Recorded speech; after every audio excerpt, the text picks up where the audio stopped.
Welcome back to the Dopest Show you won't get sick of. I'm Spencer. This is Sasha. I spent most of my 20s in federal prison, but I've been off heroin since April 9, 2010. Got a lot of stories about the dumb stuff I did to get put in prison. Also got quite a few stories about the wild stuff that happened when I was actually in prison. And God forbid you end up in prison, you want to make some of the same mistakes I made.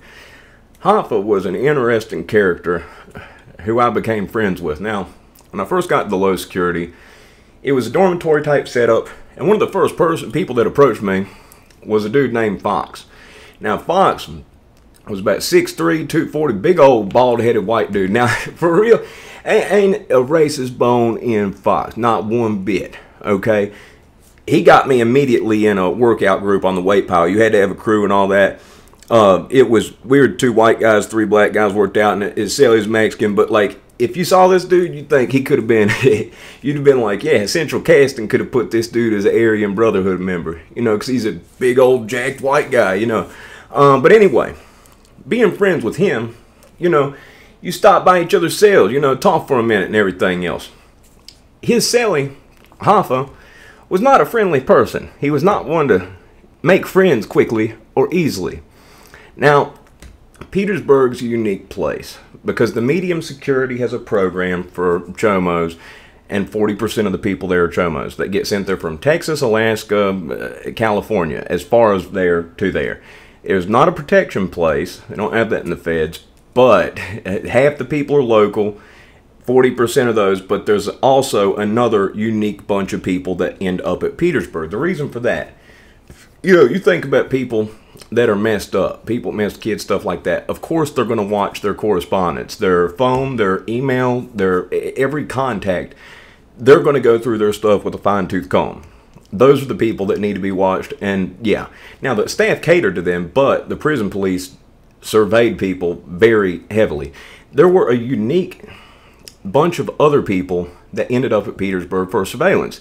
Now, say people are, typically you end up close to home, what state you're from, what state you get charged in. But if you're not from here, like say they went over, you know, to the Bahamas to pick you up. Actually, I'm talking about Sean. Sean ended up getting caught in Canada. I think he was doing business over there. And he fought extradition. He agreed to it because they had some sort of a deal, and they screwed him. But he was selling 500 kilos for the Colombians every 3 months. That's on paper. That's what it is. Sean was the man. He was one of 3 of the top people in the Bahamas that was, you know, it was a jump spot. The Colombians drop it there, they dropped it here.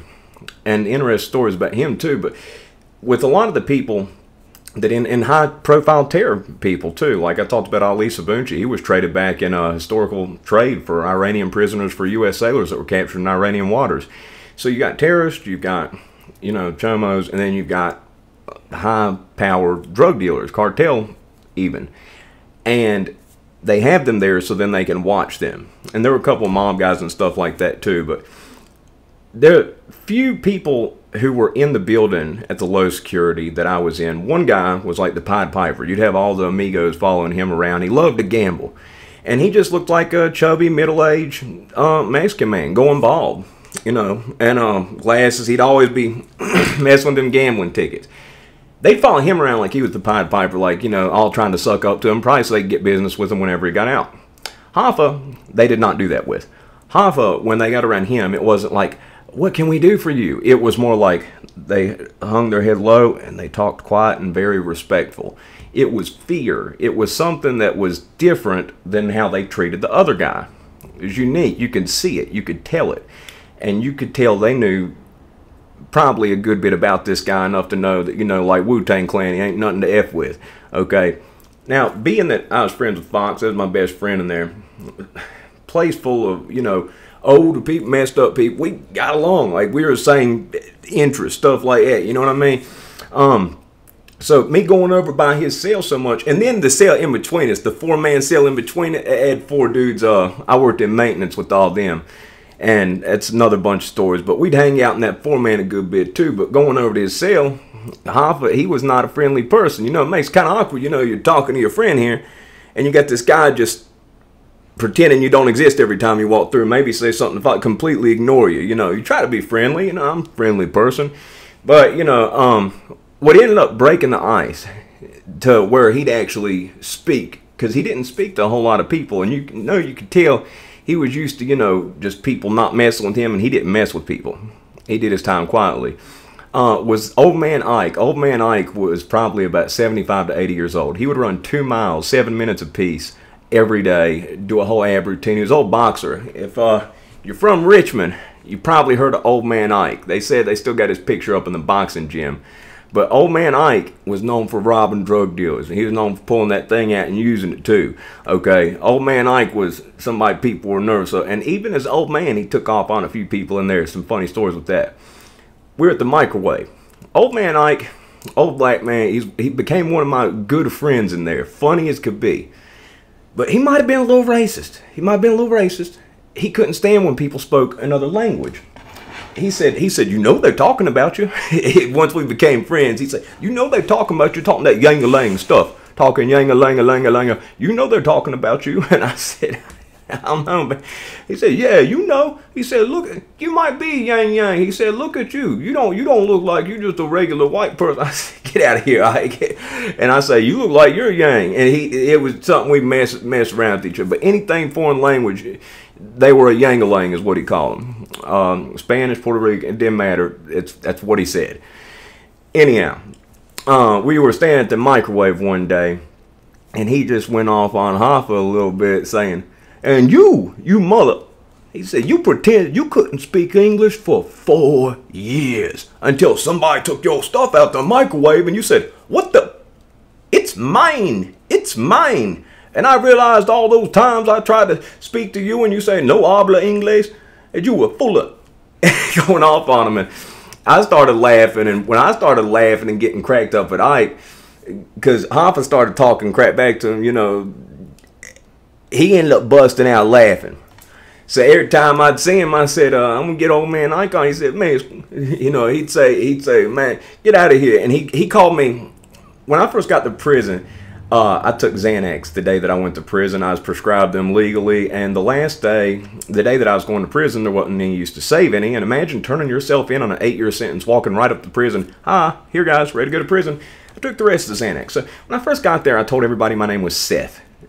Figure I know where my enemies are before they know me. It's a weird paranoid state. Cussed at a Christian group too. I thought they were booty bandits or something. They were trying to give me some free stuff, and I told them, cussed them out.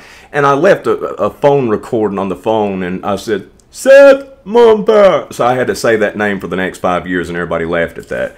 But he called me Seth. Even after everybody else was calling me Spencer, he still called me Seth. I got back from the medium security. First thing he said, Pinchy Seth. And you didn't see him smile a whole lot, but he cut up with me like that. And it took a minute, and he was messaging Fox. Fox had done got out by the time I got back to the low security. He gave Fox stuff. We messaged him for a good bit, lost contact. But anyway, I was one of the few people who he was friends with. He wasn't friends with a whole lot of people in there. He did not like people. He didn't. He was not trying to be your friend. He was not going to be people's friend. But, I'd grow on people after. People don't know how to take me at first. They don't know how to take me. They don't know what to think of me. They hear me. They see me. They don't. You probably look at me. You can't tell what I am. I've had people, whenever I was in prison, I was a little bit darker back then. A little bit, been out of the sun a little bit too long now. But I walked by people, and some people just talked me in Spanish. I'm like, don't know what you're saying, buddy, but all right. And then, there was one black dude, I asked him, you know what time something is? He goes, you just messed me all kinds up. He said, I thought some Spanish was getting ready to come out of your mouth. And then Muslim people, whenever they walk by me, Salam alaikum. I'm like, you have a good one, But anyway, beside the point. Now, there's a group called the Zetas, and he might not have been one. It was alleged he might have been one. So Zetas, from my understanding, what it basically was there were certain people that were military for the Mexican government that basically defected, and they became workers for the cartel. Now, there's certain shipments they have for certain people, this, and that, transporting across the border, this, that, 10 kilos here, 20 kilos there. But there are certain shipments to certain people with certain operations they have that, are important, that trusted people, I guess, are going to take instead of just some guy. You know, you're not going to send 200 bricks with just some guy. And what he ended up getting caught with was he was in a submarine with 200 kilos of coke, and from my understanding, he got 25 years for that. He's out now. When I met him, he'd been in prison. He had to have been in prison for close to 20 years at that time, so he's very institutionalized. But he made it down to low security. That's the lowest anybody who's not a citizen can make it. Nobody that's not a citizen can go to the camp. You have to have a release date to a state to get to the camp. You can't have chomo charge, certain violence, because camps don't have fences. So this was as low as he was getting, but he had his nice little routine and everything he did, but it was odd how much people feared this guy. Now, the Zetas, from my understanding too, they're the people that do the beheadings and the crazy stuff, okay? The extreme violence that makes people talk and that makes people scared of, you know, you don't mess with them, that type of thing. And certain things, you know, he didn't talk much about, you know, anything. The only thing, and you didn't feel comfortable asking him about it either. It ain't your business to ask him about this stuff. There's certain questions you don't ask certain people. Now, as opposed to other people like Sean from the Bahamas, I talked to him about a whole bunch of stuff. I have a whole bunch of stories about him. Oh, Sasha's out. She's out. But anyway, talked to them about a whole bunch of different things. And but this was not somebody, you could tell that he had done a different level of stuff from these other guys. That's saying something. Sean got caught, you know, he had a 500 kilo every 3-month conspiracy. That's 2,000 kilos a year going through him that is documented that he was sentenced for.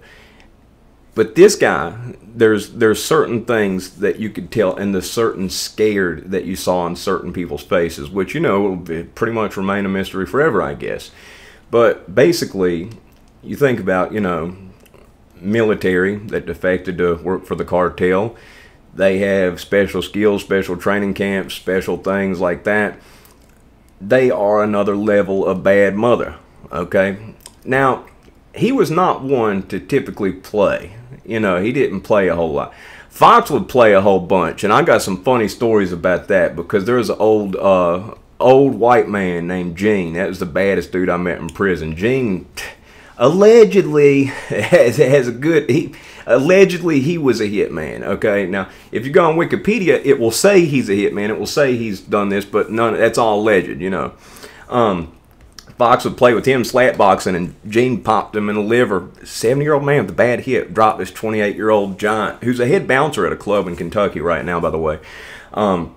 Fox, not Gene. But anyway, Gene actually gets out in a couple years. He shot 2 FBI agents, did 20 years before it got out, and got in a drug conspiracy. He's getting ready to finish up on that. He'll be in his 80s. But anyway, Hoffa did not play like that. Gene would play. You'd try to play with Gene, and he'd get that rotten smile, and he knew he could box, and you know everything else.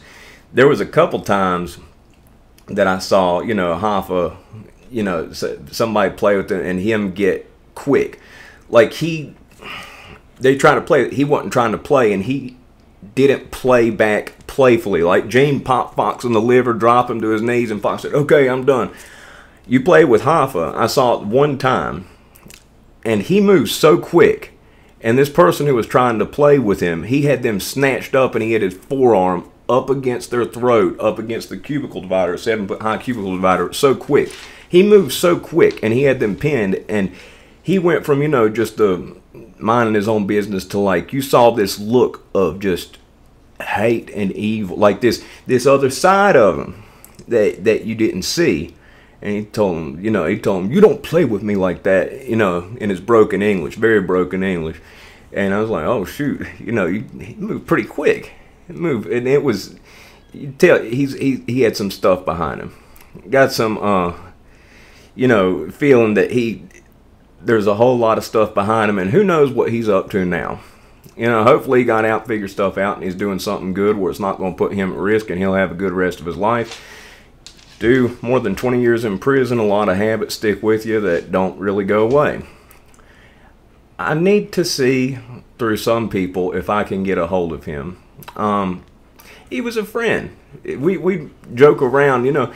I was probably a better friend to him than I'm actually thought until I actually just spoke on this just now, because I'm just actually speaking about this out loud. I'm thinking about how many people did he really associate with? How many people did he really talk to? How many people did he really, you know, ever sit there and joke with?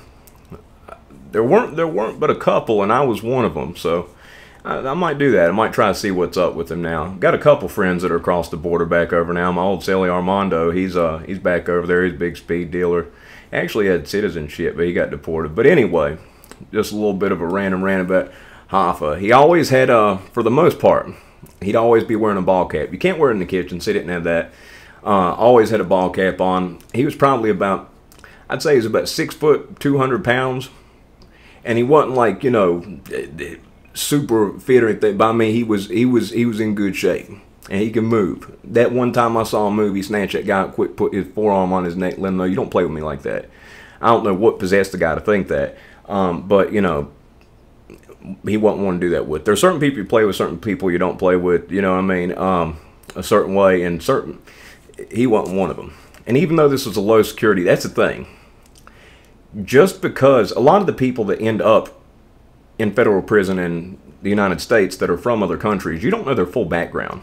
You don't know what they've been in prison for overseas. You don't know if they have bodies. You know, there were some of these people that started at a low security because they just had a drug charge. And if you have less than 20 years with no criminal background and certain factors, you'll start at a low. So certain people do start at a low that probably shouldn't be at a low. Now, he basically, you could tell he was in the military too.